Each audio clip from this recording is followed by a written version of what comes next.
Hello everybody, welcome to my channel Tansuman Classes and I am Suman ma'am. Welcome to all. Today we read chapter number 3 the Sultanate period. अब अगर हम सल्तनत period के बारे में बात करें तो हमने जैसा कि पहले वीडियो में आपसे बात करी थी कि हमने सल्तनत पीरियड को 5 पार्ट्स में डिवाइड किया था।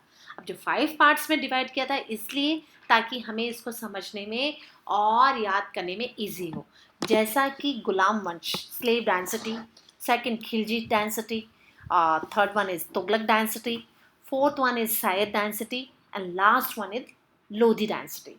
अगर हम इन सभी डायनेस्टीज को याद करने की बात करें तो हमें सिर्फ एक लाइन याद करनी पड़ेगी कि गुलाब खिले तो सूंघ लो। ठीक है, स्टार्टिंग वर्ड से आप अपने आप इसको सीक्वेंस में लर्न कर सकते हैं।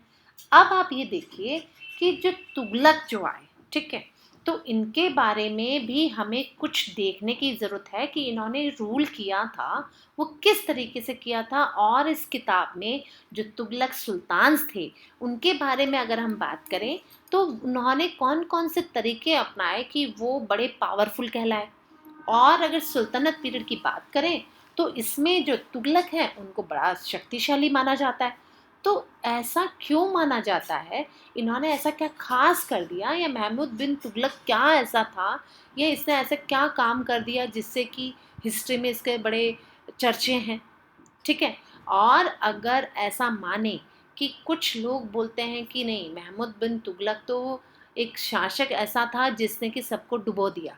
ठीक है, अब जो फिरोज शाह तुगलक है उसके बाद जब आए तो फिरोज शाह तुगलक ने भी काफ़ी कोशिश करी, काफ़ी अच्छे वो रिफॉर्मर भी कहलाते थे।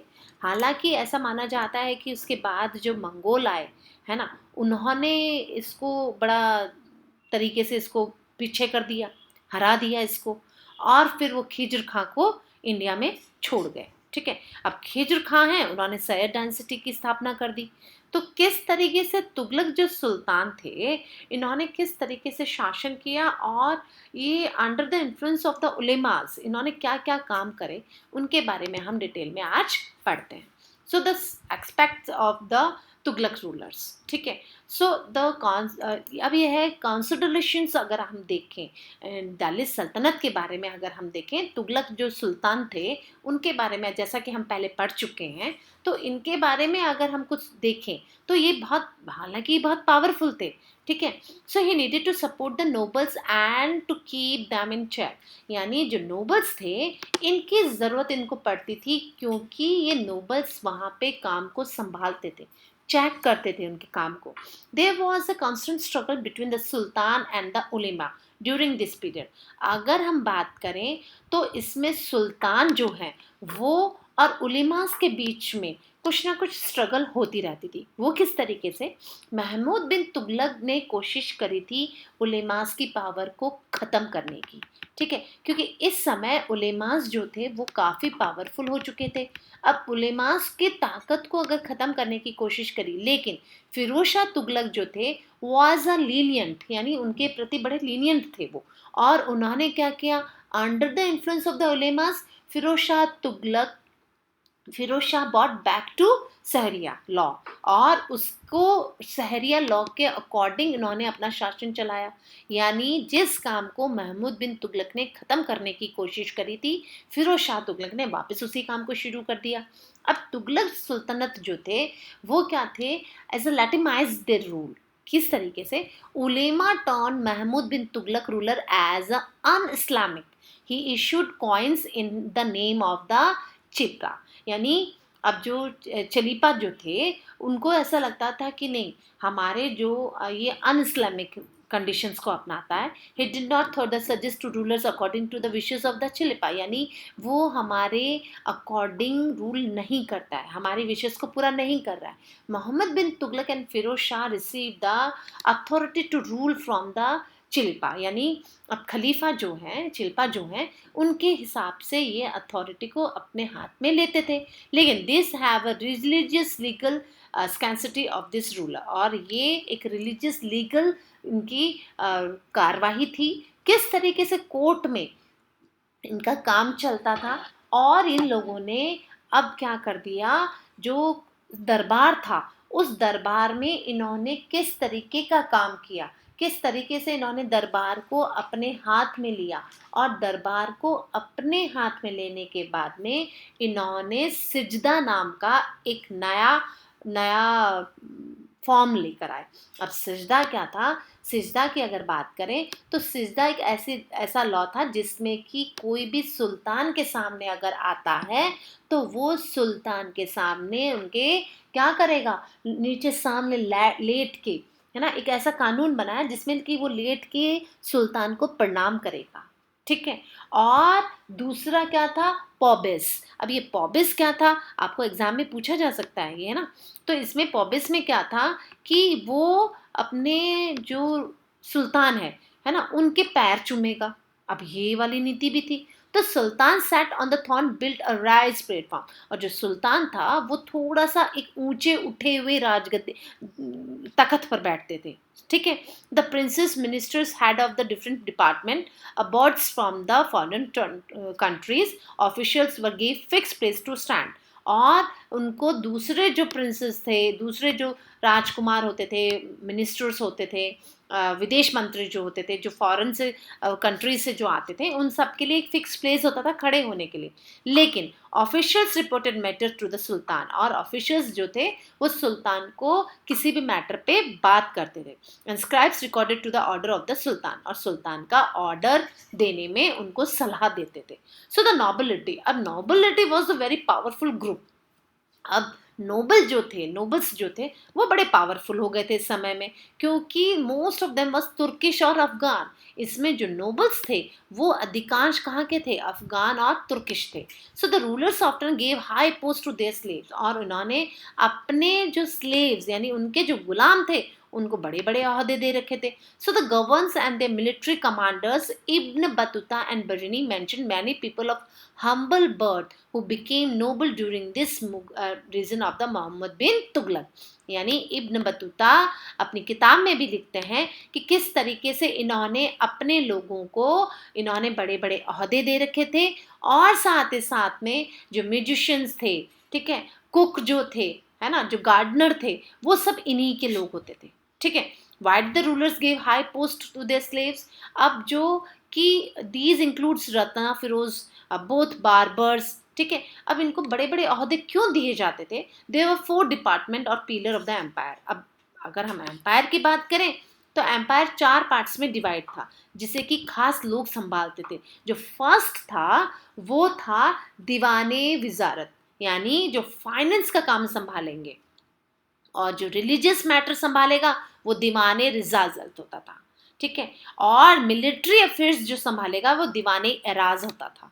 और साथ ही साथ में रॉयल जो करस्पॉन्डेंस, जो भी मामले संभालता था, जो भी कंसर्न करना पड़ता था लोगों को उनसे, वो दीवाने निशाह होता थे। ठीक है। अब जो सुल्तान होते थे वो हेड ऑफ द डिपार्टमेंट होते थे, यानी सारी जो सत्ता होती थी वो किसके हाथ में होती थी? सुल्तान के हाथ में होती थी। और वजीर, जैसा कि नाम से पता चलता है कि वो क्या होते थे? प्राइम मिनिस्टर होते थे। He was also very powerful. He supervised the work of the all officials, keep record of revenue. यानी जो वजीर होते थे वो भी काफ़ी पावरफुल होते थे, और वो सारा रिकॉर्ड रखते थे रेवेन्यू का अपने पास में, और किस आदमी को कौन सी रिपोर्ट देनी है या किस आदमी को कौन सी पोस्ट देनी है वो ये डिसाइड करते थे। अब काजी जो है वो चीफ जज होते थे, जैसा कि इनके धर्म के हिसाब से होता है। ठीक है। अब वो जो भी न्याय से रिलीजियस या जो भी धर्म से रिलेटेड होता था वो काजी देते थे। एंड बख्शी was a paymaster of army, जो कि सेना को संभालता था। ठीक है। A nobles was held all over the charges of the army was the एराजे मुमलक, और जो भी सेना से संबंधित होता, चार्ज आर्मी का जो भी संभालते थे वो एराजे मुमलक कहलाते थे। और साथ ही साथ में अगर कोई ऑफिसर्स को एक्यूपाइड करना है, उसको कुछ देना है, ट्रेंड करना है, वो भी यही अपना काम संभालते थे। अब लैंड कंट्रोल है वो इक्ता सिस्टम से कंट्रोल करी जाती थी। अब आप कहेंगे मैम ये इक्ता क्या होता है? तो इक्ता होता है कि एक जमीन का बहुत बड़ा हिस्सा जो कि सुल्तान के द्वारा अपने नोबल्स को दिया जाता था, वो इक्ता कहलाता था। ठीक है। और जो जमीन का हिस्सा किसी को मिलता था, नोबल्स को मिलता था, तो वो इक्तेदार कहलाता था। यानी इक्ता वो जमीन का हिस्सा जो सुल्तान किसी को देता था, ठीक है, जमीन का वो टुकड़ा। और जिसको वो जमीन का टुकड़ा मिलता था जो कि नोबल्स को, तो वो इक्तेदार कहलाते थे। And they collect taxes from the farmers living in this इक्ता। और वो उस जमीन पे रहने वाले उन किसानों से वो टैक्स कलेक्ट करता था जो कि इक्ता के रूप में उसको गिफ्ट किया जाता था। From his money, from this money they maintain, और फिर वो जो पैसा उसको मिलता था उस पैसे से वो क्या करता था, उस आर्मी को मेंटेन करता था, ठीक है, maintain them self. With this money they maintain them self, their family, and also paid the soldiers under them, and return they supplied troop to the sultan. और जब सुल्तान को किसी सेना की जरूरत होती थी तो वो सुल्तान को एज अ रिटर्न वापस उनको पे करते थे, ठीक है। यहाँ तक तो बात आई कि जब सुल्तान को सेना की जरूरत हुई तो इख्तेदार जो था वो उनको सेना प्रोवाइड कराता था। अब जो स्लेव और खिलजी जो सुल्तनत अगर बात करें कि भाई ये इख्ता की बात हो रही है, तो ये होते क्या था, सम हाई मिलिट्री कमांडर्स जो होते थे उनको ये दिए जाते थे, ठीक है। और इख्तेदार 10 they very few in number, और कुछ खास ही इख्तेदार होते थे, जैसा कि तुगलक के टाइम में जो दिया गए थे इख्ताज, वो ज़्यादातर उनकी फैमिली और उनके बड़े बड़े नोबल्स को दिया जाता था। लार्ज नंबर ऑफ इख्तेदार्स हुआ करते थे, और इख्तेदार do not over tax the farmers. लेकिन इसमें ये देखने की बात थी कि इख्तेदार अगर कोई ज़मीन लेता है जिसको कि इख्ता मिला है सुल्तान के द्वारा, वो ज़्यादा फार्मर्स पर ओवर टैक्स नहीं लगाएगा, और साथ ही साथ maintain the required number of troops, और वो सेना की एक टुकड़ी को भी मेंटेन करेगा। Got it? यहाँ तक तो हमें समझ में आया। अब जो इक्ताज in the theory is a transferable, ये किस तरीके से सुल्तान जो होता था could be take back a particular इक्ता फ्रॉम अ इक्तेदार एंड असाइन अनदर इक्ता to him. Also on the death of the इक्तेदार, जब डेथ ऑफ द इक्तेदार एंड हिज इक्ता केम बैक टू सुल्तान, लेकिन जैसे ही उसकी मृत्यु होगी वो जो जमीन जो दी गई थी वो वापस सुल्तान के पास आ जाएगी। However from the Tughlaq period, लेकिन अब तुगलक पीरियड में क्या हुआ, particularly from the reign of the Firoz Shah Tughlaq. अब जो फिरोज शाह तुगलक ने जो जमीन दी थी, इस ट्रांसफर फॉर द इक्तो फ्रॉम द रेयर, उसने बहुत कम मात्रा में, हालांकि उसने इक्तेदार को जमीन दी थी, लेकिन द इक्तेदार्स began to treat them as a hereditary, लेकिन उसने एक हेरिडिटरी के रूप में वो जमीन उनको गिफ्ट दे दी थी। यानी अब अगर कोई इक्तेदार खत्म हो जाता है, मर जाता है, तो पहले क्या था, महमूद बिन तुगलक के टाइम में वो जमीन वापस सुल्तान के पास आ जाती थी। लेकिन फिरोज शाह के टाइम में अब वो जो इक्तेदार को अगर कुछ होता था तो उसको हेरिडिटरी ही प्रोवाइड कर दी गई थी, अब फादर से सन को मिलने लग गई थी। और इसमें भी क्या होता था, वो जो ट्रांसफरेबल हो गई थी, और सुल्तान was not strong enough, he could not stop the practice. अब सुल्तान के पास में वो इतनी ताकत नहीं रही थी, क्योंकि इक्तेदार के पास में जब प्रॉपर्टी आ गई तो अब वो उसको यूज करने लगे, अब वो ज़्यादा स्ट्रॉन्ग हो गए। And this was a weak सुल्तान, मोस्ट इक्तेदार behave like a independent ruler. और अब जब वो जमीन ही उनको दे दी गई है, जमीन ही फिरोज शाह तुगलक ने उनके नाम कर दी एज अ हेरिडिटरी, तो क्या हुआ, अब इक्तेदार जो थे वो पावर उनकी बढ़ गई, और जैसे ही उनकी पावर बढ़ी उन्होंने सुल्तान के कंट्रोल, आउट ऑफ कंट्रोल हो गए वो सुल्तान के। अब हम पढ़ते हैं सायर डेंसिटी। अब आप कहेंगे कि मैम सायर डेंसिटी क्या है, तो सायर डेंसिटी में जो राजा जो सुल्तान आए थे, there was a 4 Sayyid kings, और जिसमें कि 4 सैयद किंग्स के जो थे वो बड़े फेमस थे। काजिर खान सैयद, अब काजिर खान जो सैयद है इसके बारे में अगर हम पढ़ें तो Khizr Khan was the governor of Multan. ये कहाँ के गवर्नर थे, मुल्तान के। किसके समय में, फिरोज शाह तुगलक के समय में ये मुल्तान के गवर्नर थे, ठीक है। और इनके पास में after the death of Firoz, जैसे ही फिरोज शाह तुगलक खत्म हुए, he supported son of Firoz in the war and succession. और ये क्या हुए, फिरोज शाह जो तुगलक थे उनसे इन्होंने अपनी जमीनें इनकी छूट गई। किससे, when Timur attacked in India, जब तैमूर ने इंडिया में अटैक किया था, he join him, yes, he supported his son Firoz in the war of succession, यानी जो खाजिर खान है इन्होंने फिरोज शाह तुगलक का साथ दिया था जब तैमूर ने अटैक किया था इंडिया में, ठीक है। He join him, Timur, when Timur attack India he join him, इन्होंने तैमूर को ज्वाइन कर लिया। Before living India Timur appointed his governor to Multan, और तैमूर जैसे ही इंडिया से गया उसने मुल्तान का गवर्नर बना दिया था, ठीक है। और अब जब गवर्नर बना गए तो लाहौर, कहाँ कहाँ के, मुल्तान, लाहौर और दीपालपुर के, ठीक है। अब खाजिर खान ने क्या किया, दिल्ली को कॉन्क्रूड करा और 1440 में he started the rule of the Syed, और सैयद डायनेस्टी की इन्होंने नींव रखी। अब 1440 में जब सैयद डायनेस्टी की खिज्र खान ने अब जब डायनेस्टी की जब नींव रखी ली तो खिज्र खान के हाथ में कौन कौन सी गवर्नर थी, वहां की मुल्तान की थी, लाहौर की थी और दीपालपुर की थी। यानी फिरोज शाह तुगलक के अगेंस्ट इन्होंने खिज्र खान ने साथ दिया, किसका, तैमूर का, ठीक है। अब मुबारक शाह सैयद, अब मुबारक शाह सैयद जो थे खिज्र खान के बाद में जो आए, तो खिज्र खान के बाद में मुबारक शाह आए। अब मुबारक शाह क्या थे, Mubarak Shah succeed his father. He was a man of vision and he have revived the old glory of the sultans and the nobles. However, he was against him. Most of his time was spent to controlling them.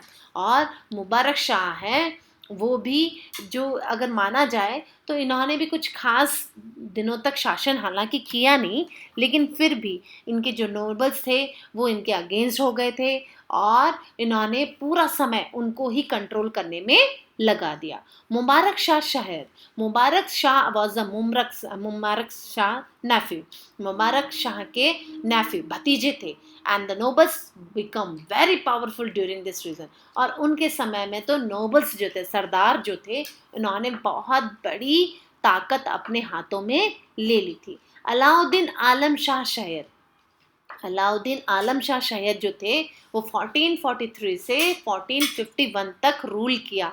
He lost Delhi to Bahlol Lodi.